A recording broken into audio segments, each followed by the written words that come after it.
A very good evening to everyone present here. It is truly a matter of immense pride and joy for me to welcome you all to this insightful 85th online interactive session, which is also the 64th Leadership Development Program by corporate mentors. I extend my heartfelt greetings to the esteemed honorable guest speaker for the day, Mr. Pradeepkumar Sundarraj sir, respected Honorable Chairman Professor B.P. Singh sir, Honorable Senior Professor Ajay Kumar Singh sir, Honorable Director of the College Professor Dr. Mahesh Sharma sir, respected Registrar Dr. R.S. Singh sir, respect faculty members, dear fellows. I, Dipanshu, a proud student of BC, a proud student of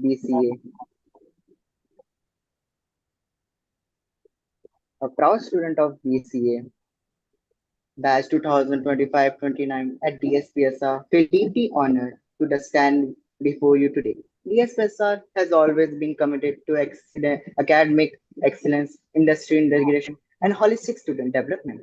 And today's session is another wonderful step in this direction.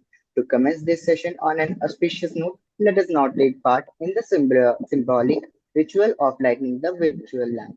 This act represents the removal of darkness and the wisdom, and enlightenment. May this flame of knowledge guide us toward clarity, confidence, and success in the days ahead. Now, I kindly request Arun sir to play the virtual lamp lighting video. वक्रतुण्ड महाकाय सूर्यकोटिसमप्रभ निर्विघ्नं कुरु मे देव सर्वकार्येषु सर्वदा शुभं भवतु कल्याणम् आरोग्यं सुखसम्पदा शत्रुबुद्धिविनाशाय दीपज्योतिर्नमोऽस्तु ते।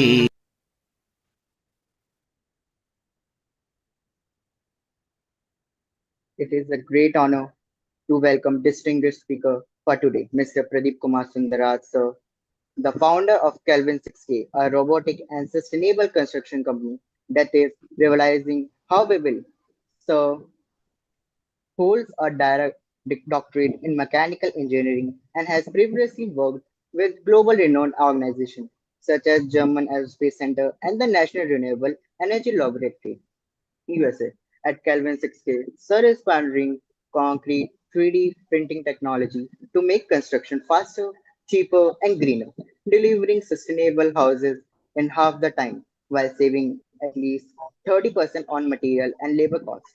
So, your entrepreneurial journey blending cutting edge robotics and sustainability is an inspiring example of how technology and innovation can transform industries and create opportunities for a better future. On behalf of DSPSR, I warmly welcome you, Mr. Pradeep Kumar Sundaraj sir, and we look forward to learn from your wisdom and experience today. Hi, thanks. Thanks for a very big introduction, actually. And if you guys want, like, we will just jump directly into what we are doing so that it'll be easy for the evening.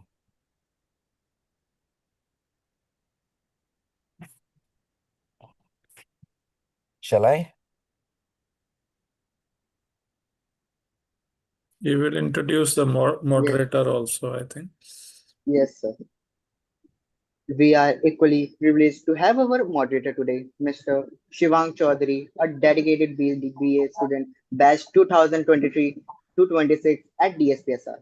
He has gained strong exposure to HR through internship at Amansi Technologies Private Limited and SK Business Solution, where he worked in recruitment, employees engagement, and policy drafting. Along with his academic achievement, he has built expertise in communication, research, and strategic influence, preparing himself for a promising career in HR. On behalf of DSPSR, I warmly welcome you, Mr. Shivang, and we are delighted to have you moderated today interactive session. Thank you so much for the warm welcome, Mr. Dipanshu. It's a privilege to welcome you, Mr. Pradeep Kumar, sir, to the 85th online interactive session. We are truly honored to have you with us today. and certain that your insights will make this session not only highly engaging for the students, but also enriching for everyone present here. Well, many of us look up to leaders like you. It would be very inspiring for us if you could share a bit about your background and journey in your own words. Yeah, to start with, I had a very passion or a crazy love for solar. I would say right from the age of 10. And after that, I have worked in solar energy for most of my years actually. Right from my age of 10, then throughout my BTech, MTech, PhD, and after that, where I went to work like in National Renewable Energy Lab, that's also into solar. And also after that, like when I was working with German Aerospace Center, that is also in solar based system. And I have a too much passion for renewable and solar energy, so that's why the name is also Kelvin6k. I was explaining I had a passion of making houses using solar energy by melting sand and making our future homes not only on Earth but also on Moon Mars. So, so that is the vision of the company. So that grand vision is also somewhat transferred.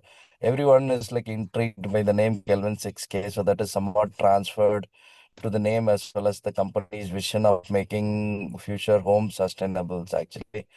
And it's not if we tell Kelvin6k, it's into two terms. It is robotic and sustainability goes hands in hand. So when we say robotic, like we develop robots from scratch, and that is like used in most of our structures that we are building.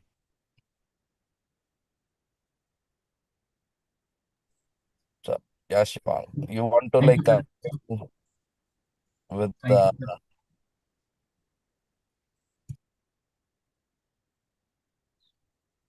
yeah, Shivang, you can go ahead.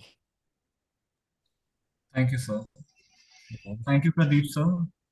Well, to make this session a bit more interactive and more beneficial for the students, I would like to ask you some questions focused on student development and career growth and opportunities. Shall I Mhm. go ahead, sir? Yeah, you can. All right. So, the main question everyone is looking at right now, especially the students, is what do you look for when hiring fresh graduates for Calvin 6K? If you don't have, if you haven't done any project in your whole term, I won't be like looking at your resume.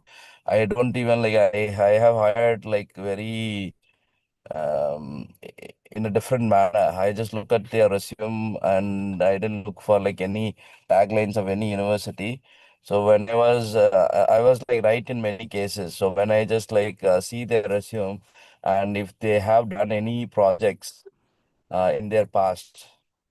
So that is what it increased me. And if they were able to explain it, what they were doing to the fullest, that means they have done it through their own, not like bought and kept it as a project, as a final year project. So, and if something of any differential,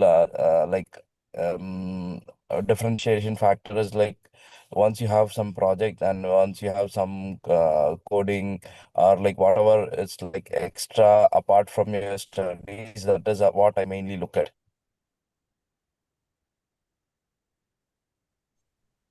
Thank you, sir. Another main question is that you believe in sustainable construction, but Mhm. what do you think about the future of sustainable construction? Will it remain niche or will it become mainstream in the next few decades? In the next few decade, obviously yes, but in the near future, it is definitely a question mark. Though the Paris Agreement, everything is there, like nobody in the world can able to replace concrete. Concrete is the second most used commodity in the world. So if you are mad enough to think that you can able to change that in a decade, that is like obviously a grand challenge. But in order to get that like acceptance, it takes a lot of time. So that is, I would see like maybe in the next 2 decades, there will be a huge change. Before that, it will be maybe in this decade, it will be niche. And after that decade, that will be like mainstream because of the CO2 emission is already, which is happening from these sectors actually. That 27% is almost the global emission from the construction industry. But if you see, Dr. Pradeep, prefabrication industry is taking over the brick and mortar model of construction. Mm-hmm. So if today I go for any large enterprise account, Mm-hmm. everything is prefabricated and it's done in days. Mm-hmm. So how do you see that as a challenge to brick and mortar construction industry? So this, what we are doing is not like brick and mortar. We just like lay concrete layer by layer, and once that layer solidified, we keep on like stacking layer in order to complete in order to complete the entire home. So in normal cases, like what we differentiate is like the construction people who are like getting the pre-mixed concrete, they also need to be cured 28 days. So the 28 days is always there. So what they do is like they have a factory, they store it, and then they have a different labors and all those. It's like separately done, and then it is transported to the site where it has been assembled. So the cost of transportation, the cost of different labors, and the cost of like storing and all those things added up to the end product, right? So here, what we are doing, we just take the concrete to the site, pour it there, and make the design whatever you want. We are not like a square boxy structure. We are into a different kind of like structure, whatever you can think of through a 3D printed model. That is the differentiation. So these differentiation are like a lot of benefits that can be seen, but it has to be actually conveyed in large scale so that people will start accepting it. Then why the motto of the construction where we say that the work of months will be done in days is not used for public infrastructure building like bridges, railway tracks, or metros, or roads, or Mhm. highways. Why is 3D design, you think, is failing there? So 3D design is like not looked at that particular point of like using like if it is a flat surface, then you don't need any different like mechanism to do it, right? If it is a circular building, if you are like calling mason and doing it, it will be double the cost of 3D printing. Or like if you have a different structure, it cannot be done manually, then it has to be done through 3D printing. And in order to concentrate on public infrastructure, at least the previous housing market or like a large scale study has to be shown in order to accept it in a very large scale or public, very huge infrastructures like apartments and all those. Right now, 3D printing is in a niche market. Okay. I'm not sure because despite being so advanced Mhm. as is visible from your um, uh, web presence, Mhm. we still get to see that all construction happening, all town planning in the cities happening via the regular labor brick and mortar model only. Mhm. Even the biggest of builders like Unitech or Ansals or whoever it is, or Aditya's in the place where I am in Delhi or some other capital of country. Mhm. Why is that 3D printing is not a notable presence in the society? I mean, hardly people are able to see something like that happening in the construction technology, despite this technology being so developed and being so cost effective. What are the barriers So you as of see? now, it is not cost effective. So there is a myth like the 3D printing is cost effective. That it's not cost effective. We are like reducing the time. Time is money, so that savings is there. Right No, now, that is cost effectiveness because if for example, there is a building construction going on of Unitech near my Mhm. society. Mhm. Now, there are at least 700 to 1,000 people who are working as laborers there. Mhm. Each labor cost 1,000 rupees per day, and expert labor costs 2,000 rupees per day. Mhm. And construction time is, let's say, 3 months. You are Mhm. reducing that construction time to, let us say, 5 days or 15 days. So cost effectiveness automatically comes in because I don't have to pay for So labor that for is that what you time. have to understand the basics of it. So in basics, the concrete material is costlier. The material cost is like not. letting us get to the point we will be cheaper, then it's not only the time to time. The entire building is not built with like your normal concrete. It is 3D printing concrete. It is at least 2 to 3 times costlier than your normal concrete actually. So that is why the cost effectiveness is not in place right now.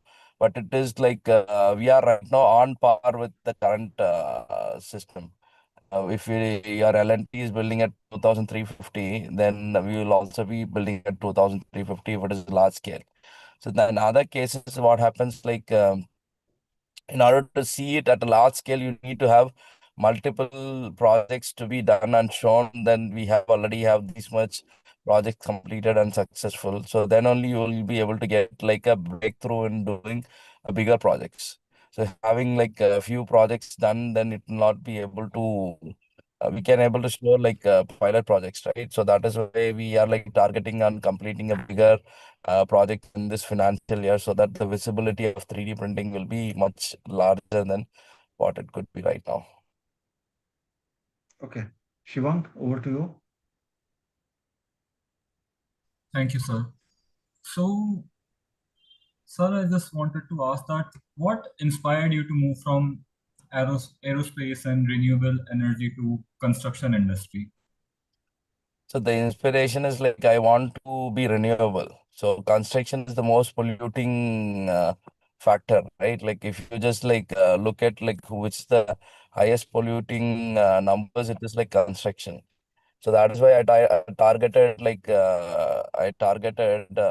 to have some impact on the construction technology. And why I came back to India is like I want to make the change starting from India. So that's why I came back to India, and also to do something frugal and innovative is like much faster in India compared to any other developed nation. Okay, sir. So, I just wanted to ask that can a non-engineering student also find opportunities in robotics and sustainable construction? So you want to say exactly in this or like anything similar to robotics or like yeah. If you want to develop a deep tech, you just need to have some basics of it. Like nobody is like right now, like even I'm doing construction, right? I'm not a civil engineering PhD. I have a PhD in mechanical engineering. My MTech is in energy, and my BTech is in electrical. So I have a like combined little bit of experience. I was able to handle few of the things, but it's not necessary that you need to have it. But if you are like a generalist in for a startup or like anybody to work in a startup, they have to be generalist. Even with like a small amount of data, you should be able to like at least gather like 70 to 80% or 80 to 70 to 80 percentage of works has to be done. The remaining 20% is what lies in optimizing it. So that takes like higher expertise. So for a people to start with, it doesn't require a deep knowledge of anything to be there. So, what can one start from when they are trying to build this future? Sorry.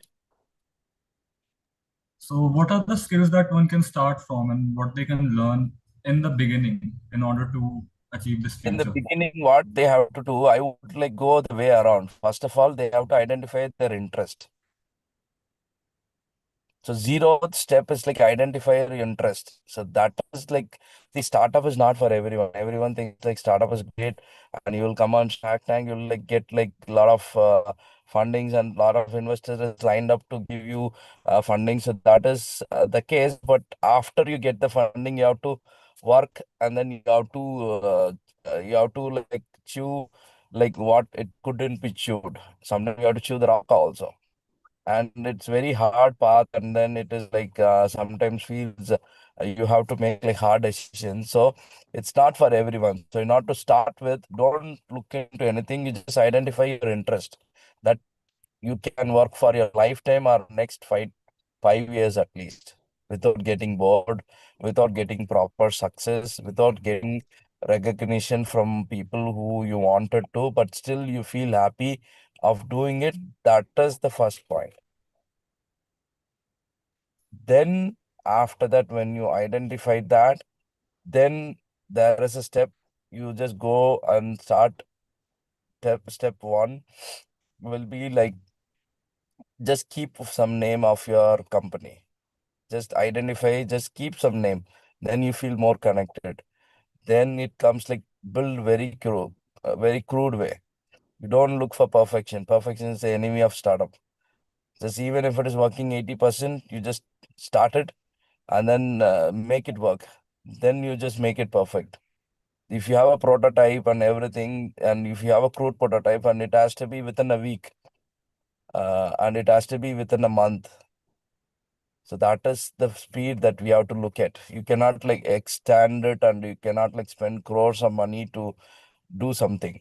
Even for our robotic system, it has been built from the ground up within 4 months of time, fully working. And we have a full patent on the entire system. So that is the speed at it has to be done. And once you done all that, then dream big. Then you need to identify a system how you can able to replicate the process step by step without error and in multiple times. So that is when you have to do it. And in order to target it, then you have to dream big. So once you dream bigger, then you will fail and restart it. And then you just like identify and you do the same cycle each and every like every year or each and every 6 months. So that is like what startup is actually. Yeah, sir. So Shivan, I think you're yeah, sir. So being a innovator, a risk taker, a leader yourself, I wanted to ask you that what can a student look up to when they are trying to lead? Because no one wants to be an employee. At the end, everyone wants to be the boss. They want to be the leader. So, what are the qualities one needs to be a leader? How can they start? How can they be better at it? if you want to be the leader, you have to accept you cannot do everything. So the acceptance, and then you have to ask, you have to find the right persons. So you have to arrange some kind of like, and the next thing in the startup is also this, like if you're, and also it has to be good leader as well, right? So this goes hand in hand. You have to identify a group of people who's like willing to put their life for you, and then you just like go on the journey with them. And for the people who's going to come and work with you, they should feel the ownership and the responsibility of the product that you're doing it. So that is when they feel connected to the product and they also feel the ownership of the project. They you can like allocate ESOP, or you can allocate like certain amount of money, and then you become a leader. So in order to like make this particular framework work in a proper way, then you become a leader. So I have seen that you have changed industries, right? You were in aerospace, then you were in renewable energy, then you started construction. So what role did interdisciplinary learning play in your field? Actually, I think everything was in solar. I haven't changed like industry till I started my company. Even the company name is Kelvin6k. It is in solar. So the only point which has changed is like I want to do construction in a sustainable manner. And in order to do the sustainable step, it's not the step 100 at the first point.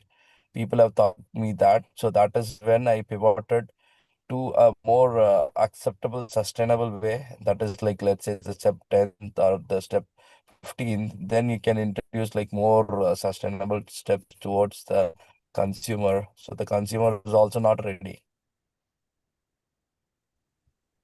So this is the 85th online session. So everyone who has come before, they have talked about AI and how it will replace employees and how the work will be less. Mhm. So how should management and technology students prepare themselves for industry in the future? What will be the changes in the short term and the long term? So actually, the notion of like like your job will be lost, or people will be jobless. It's like a different. So when internet came, when there was a calculator, there was like it's actually there. when calculator was introduced, people were like, there was teacher, they told like the calculator should not be there, so people will not like easily understand anything, and it should not be used, right? And after that internet came, there were resistance for internet, this will take us in the wrong way. And also same for AI. So people will get adapted to it, and then we have to learn the technology. That's obviously there. And if you learn and adapt the technology and new way of doing it, we are right now in a way where we can do everything in an efficient manner with a small amount of knowledge. Where even so everyone right now would be a generalist, and after that generalist is like giving something out, then you need expertise to tweak that. So that is like path, right? For a generalist, then you need to have a certain knowledge of like AI, ML, or like whatever you are trying to study, right? That you just like do in addition to what you are trying to do. In our case also, we are like trying to introduce lidar and image processing and learning in order to automatically identify the site and start constructing. So these are the small things which you can start doing it. So when before you were talking, I heard that the 3D printable concrete costs 2 to 3 times more than normal concrete. So the main thing is that you save time. So how do you balance cost, sustainability, and scalability in your projects? So right now we are on par with the construction standard. So right now, if it is 2350, we are also 2350. Since we are faster, people would tend to accept it. And one of the barrier that we face is like the acceptance of people's mind. So that is like one of the major barrier. Like even if it is like scientifically proven that is like 3 times stronger than your normal building, people won't accept unless until it is like wide a lot of places. So the people does not like look construction or like your home as a scientific proof. They want your baju people, like the people next to you, to be built with this, then they will be attracted to it. So nobody want to take that first initiative unless few people are there like they are trying to do it. And let's say if you are on a budget, we right now are doing only above like 1.5 cr, right? We are also restricted to transport our machine in a certain location with a certain like order value possible. So those are the restrictions which are there. So when implementing all this technology, have you had any ethical dilemmas that conflicted with your ideas?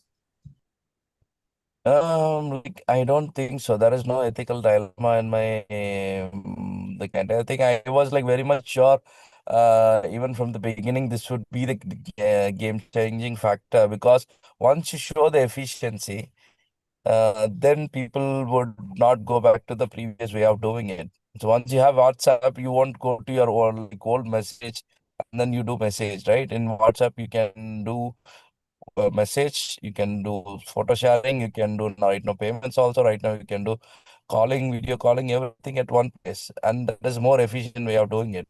And in terms of construction, the efficient way of doing construction is through 3D printing. Obviously, once people try to accept it and understand it, things will change.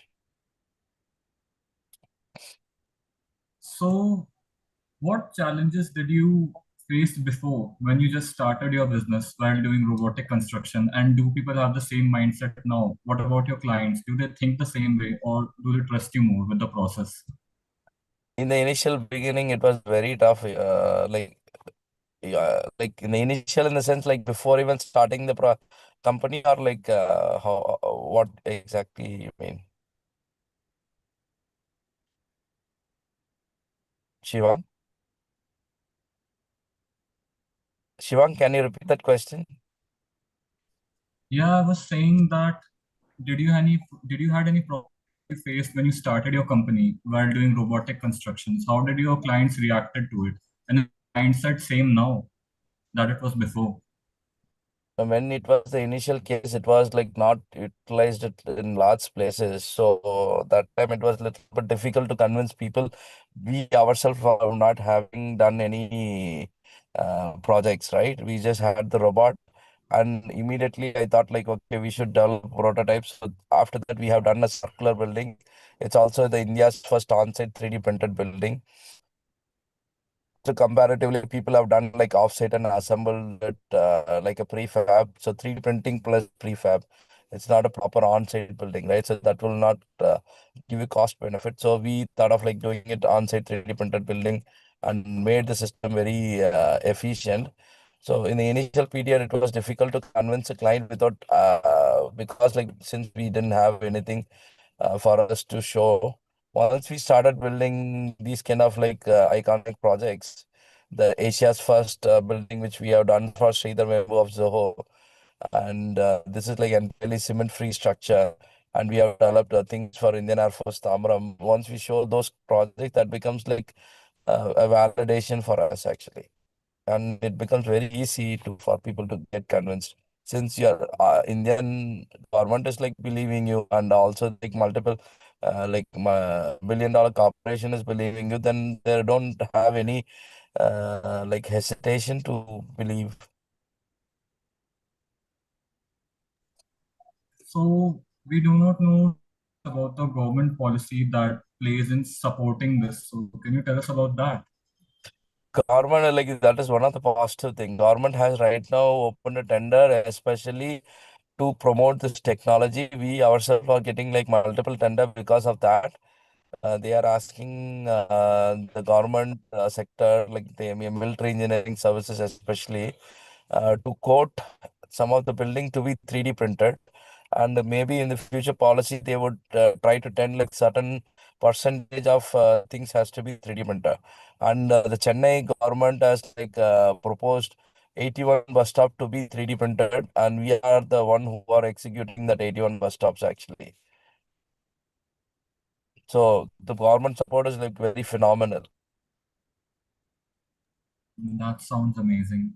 So there is one more thing that students fear the most, and it's failure.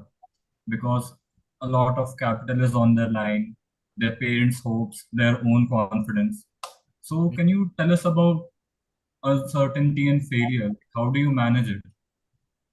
How do you instantly take care of it? Because there are 2 points in failure. One is when you actually fail, and other one is when it just degrades your confidence after a while.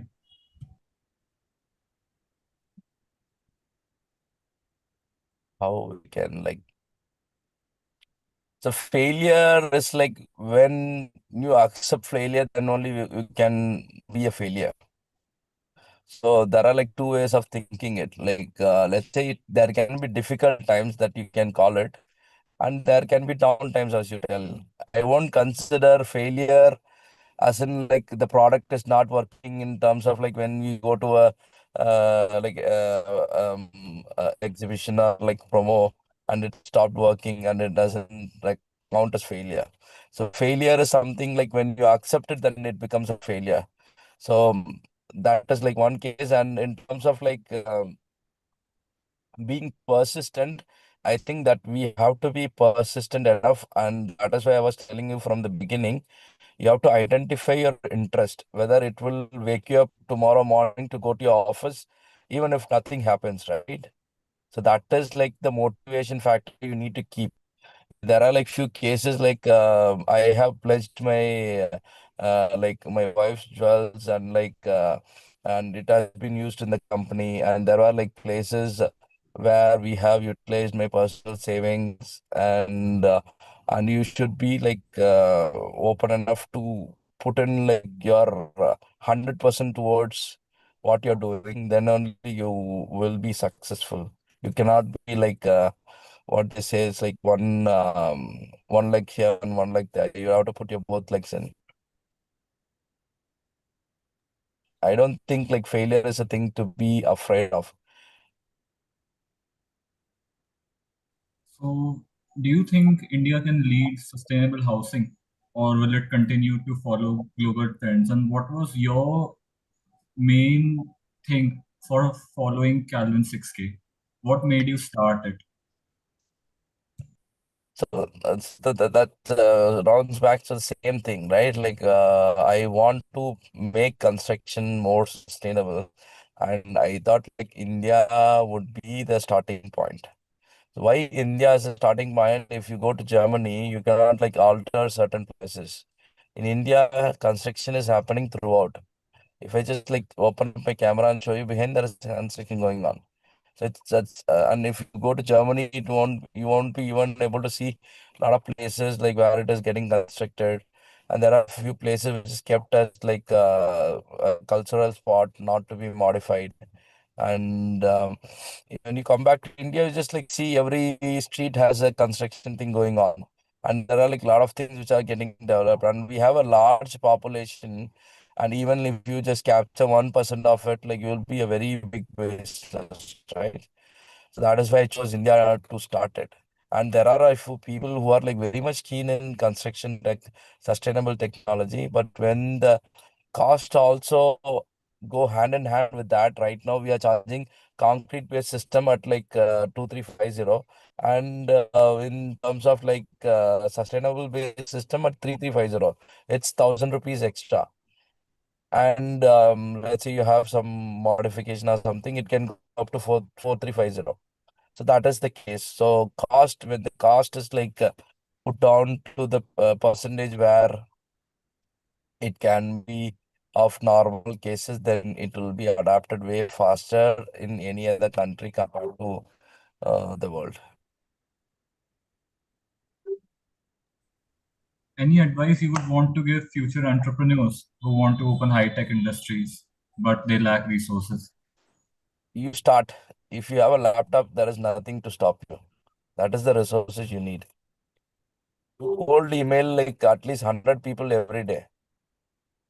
You will be shameless. You'll be shameless, and then like email or like call, and then you just started. That is the biggest resources you need, and then you just like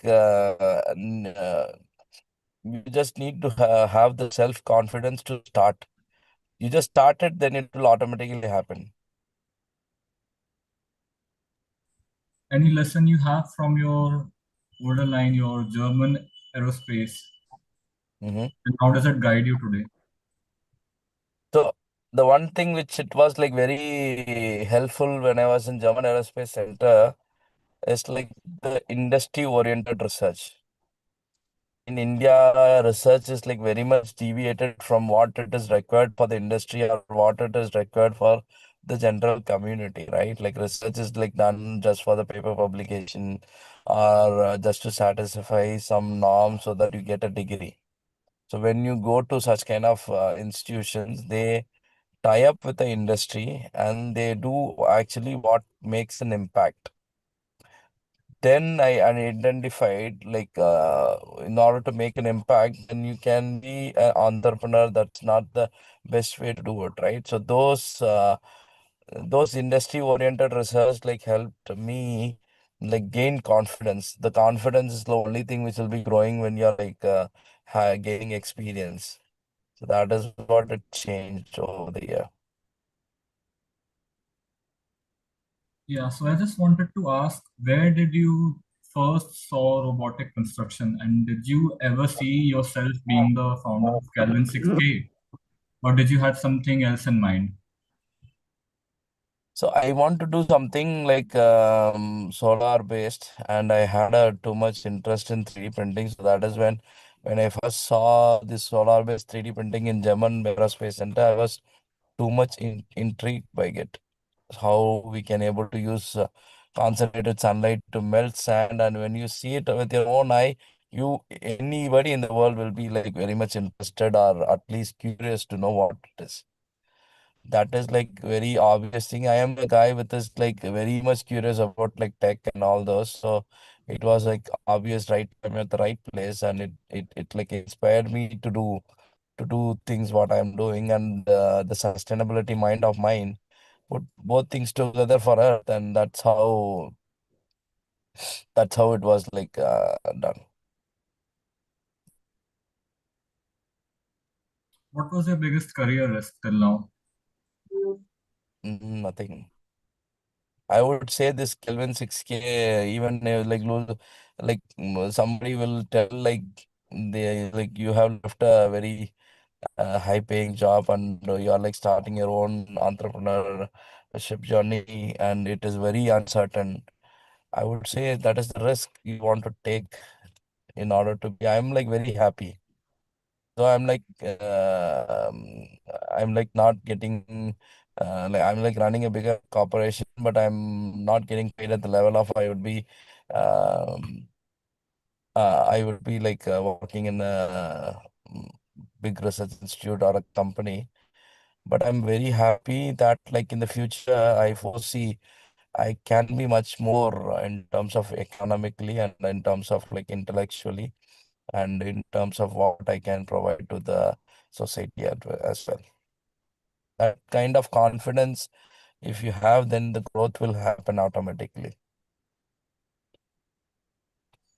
So, what career opportunities will emerge with sustainable construction growth? What career opportunity?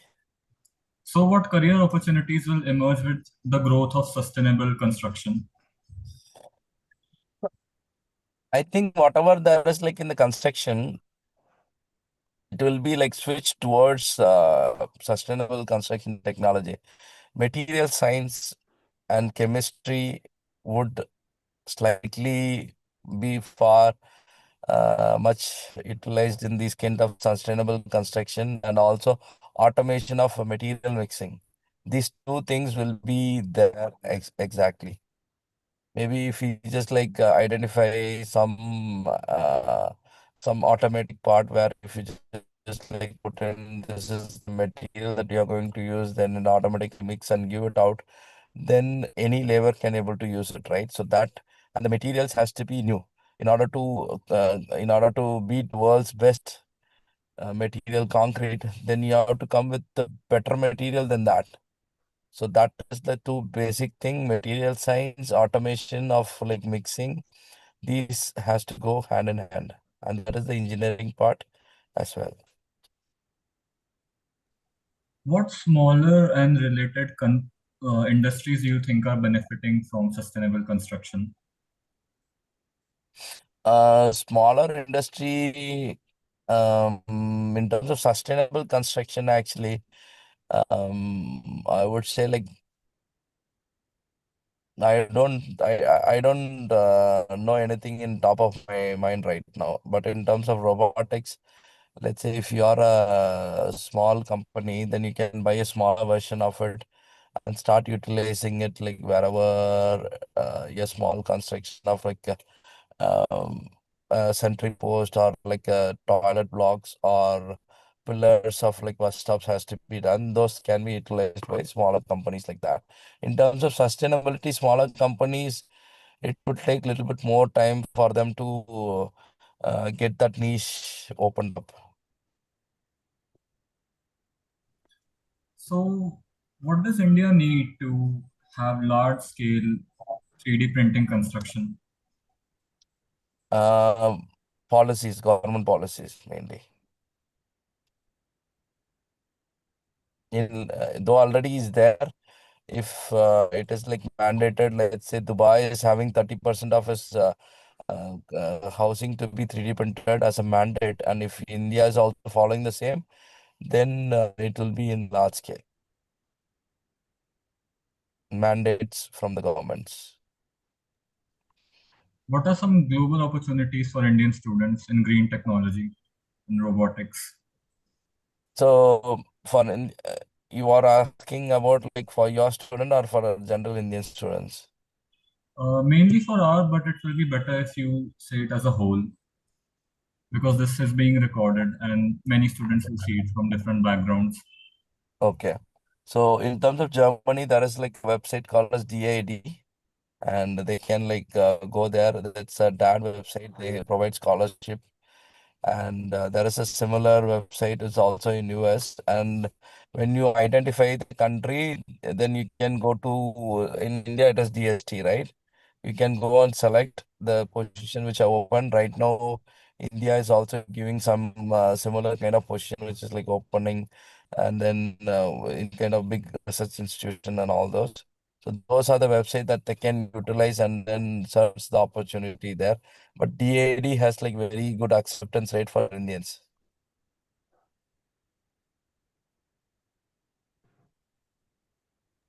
So, do you have any past, like, do you have any past lessons from NREL? Because we talked about German aerospace. So, I just wanted to talk about that.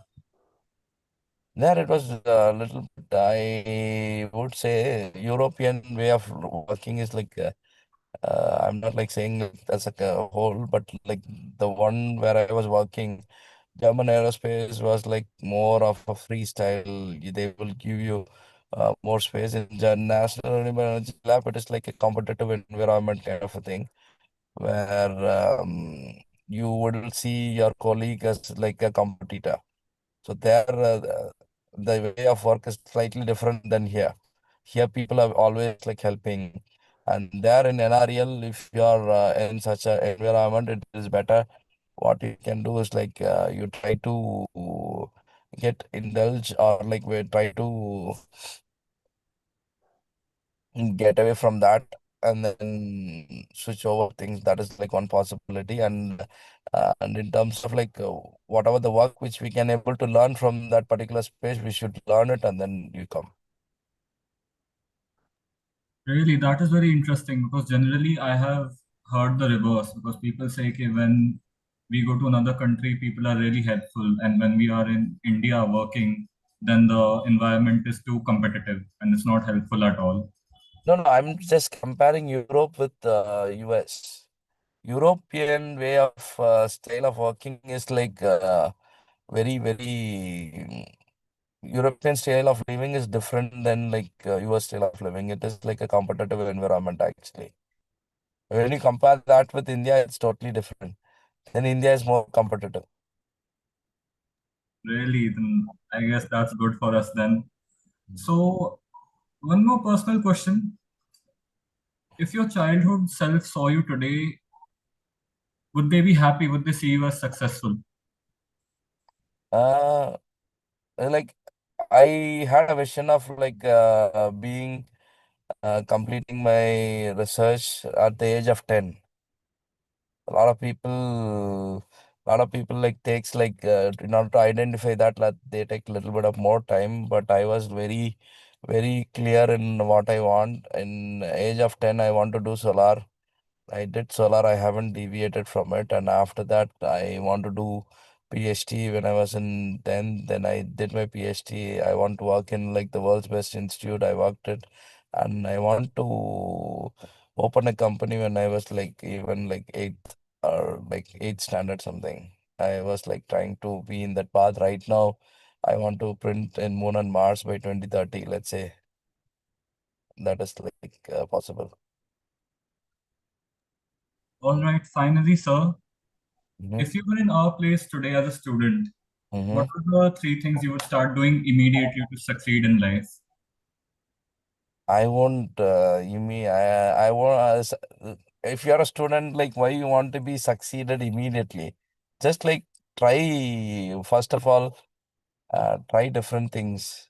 Try different things and then identify your interests and then try good, like, come in, take your friends and then, like, make them a group and then start working with them. And if you want to be a startup, then you can be successful tomorrow. But I'm like telling deep tech, robotic, and AML kind of a thing that will be like some kind of like little bit long-term projects actually. But in a student, don't try to be successful. This is the one thing which is like I really learned. Enjoy the process. Enjoy the process. That is what will be helpful. If you're not enjoying the process, if you this will be you will be able to remember this once you understand it.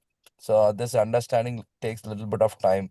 So enjoy the process. I'm just repeating it. And once you enjoy the process, whatever the hurdle, failure, success, nothing sticks your head. Success, it can be for 5 minutes. Failure, it can be for 5 minutes.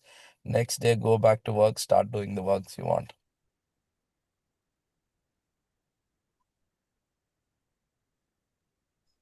Okay, thank you, sir. Does anybody else have any questions? No? All right. Thank you so much, Pradeep, sir, for your insight and Yeah, all this knowledge. We really appreciate it, and we will learn from it and become better students and entrepreneurs in the future. yeah, Okay, can I Yes. ask a couple of questions, Dr. Pradeep? yeah, definitely. Not questions, rather queries. I mean, you are so well ingrained in your business Hmm. and doing so well. I Um, wouldn't say like doing so well. We are in the starting phase, and once we just like go slightly bigger, I would say that time also we will be like in the वो mid मैं stage. कर दूंगा अभी आप Yeah. no, see, it's a Hmm. journey. So, Yeah. however big you become, Hmm. uh, you always can become bigger. So, you are always in transition. Hello. Correct. So, how large is your organization?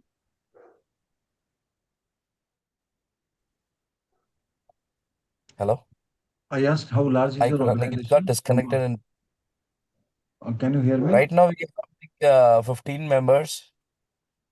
Okay, Yeah, and 15 we have members. 15 members, and all are like very much expert on like what they are doing. They are like equivalent to 30-40 people. Okay, Yeah. okay, fair point. I think Sarita has a question. Sarita Nehra, over to you.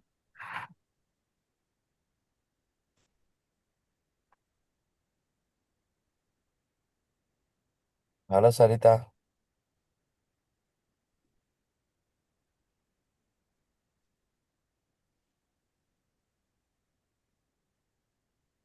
And I have one suggestion. Don't take Hmm. it wrong. Like when it was started feeling like a very traditional, like IIT, old IIT kind of way of like introduction. I think if you make it like more informal, I think that will be much uh, You'll be more comfortable in that way. like not I am like if people somebody is like seeing that, that will No, also you are a big man. I mean, you are our guest. I mean, who is more important than you today? yeah. Arti, your question, please. Maybe she wrote it in the chat or Hello, a very good evening, sir. yeah. Hi Aarti. And thank you so much for this wonderful session. I Okay. just have a simple question that what are the common mistakes that usually the students make while they are startups? The usual mistake, they just like found idea and then they think that it will work tomorrow and day after tomorrow they will be successful. That is the biggest mistake. Yes, sir. Thank you, sir. But how can they avoid these types of mistakes? So let's say if you are starting something, you obviously when you find an idea, you will be too much excited. So that is like what you have to do is like you have to do a dipstick method. So a dipstick method is nothing but let's say for a website or like with an app or something, you build a very crude one page of website and then ask people for money. Then you'll find out whether you're doing it right or not. When people are not putting money for your particular product, then it is like you're thinking the world will obviously come to you and buy whatever you have in one day. That won't happen. So these kind of dipstick method is what you can able to do. And if you are like very sure, if it is like nothing else is like that, then you just build something crude with a lesser money and then find out whether it will be useful in for some cases. Then you will find out like what are the procedure that has to be done in order to make it like a professional way of system. Is that answer your question, Sarita? Yeah, sir. Thank you so much, sir. Or do you have any specific thing which like mistake which you want to get it addressed? No, sir, I just wanted to ask this question because many students are planning for this startup. Mm-hmm. So that's why I asked this question. Yeah, that's really great. But if they could get it into their mind, that will be really helpful. Yes, sir. Yeah.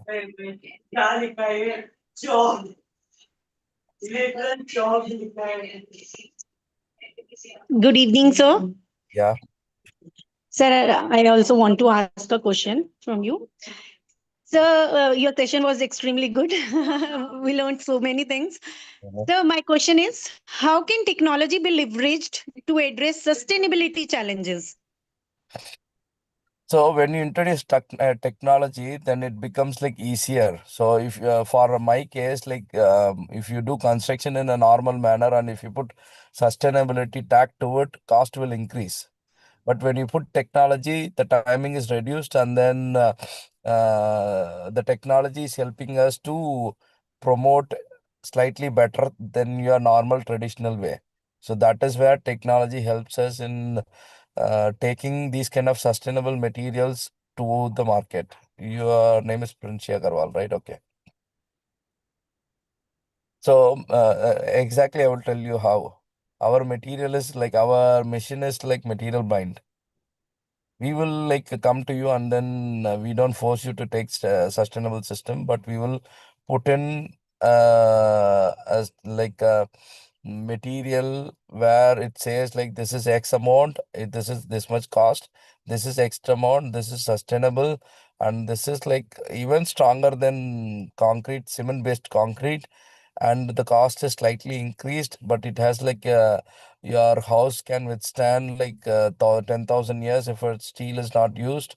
These kind of benefits we will tell, and people will identify what it is you will be useful for them.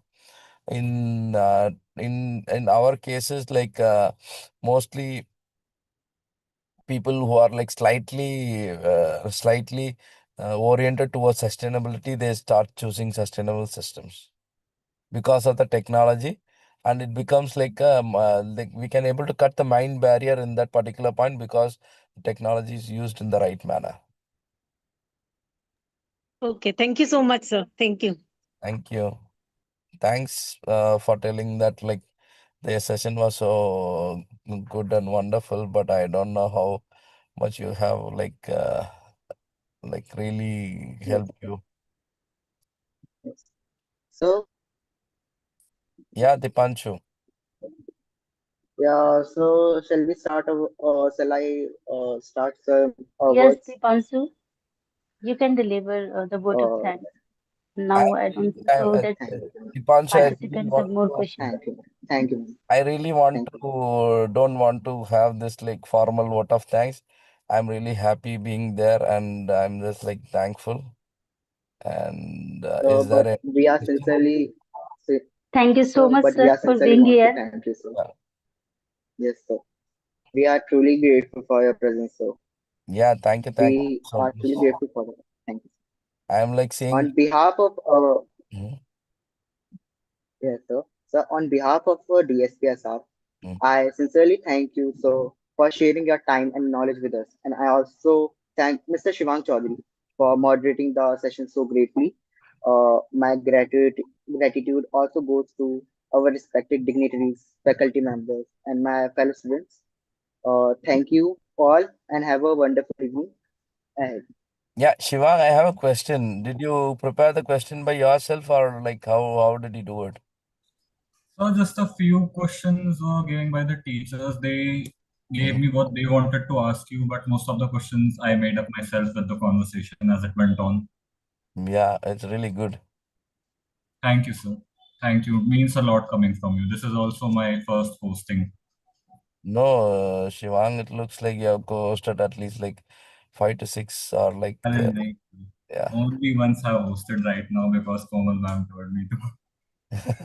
It's really good. Like people, you guys like start doing this. It will be very helpful in your future. If it is an author present, like the way the conversation is going is what will help you in pitching also. But the way you are like having your presence, like during the questions, also very much like jovial. So it's like good, and try to encourage other people also to do it. Thank you, guys. Bye. Thank you so much, sir. Thank you, sir. Thank you very much, Dr. Pradeepkumar. It was really wonderful session. Thank you. Namaste. Thank you so much.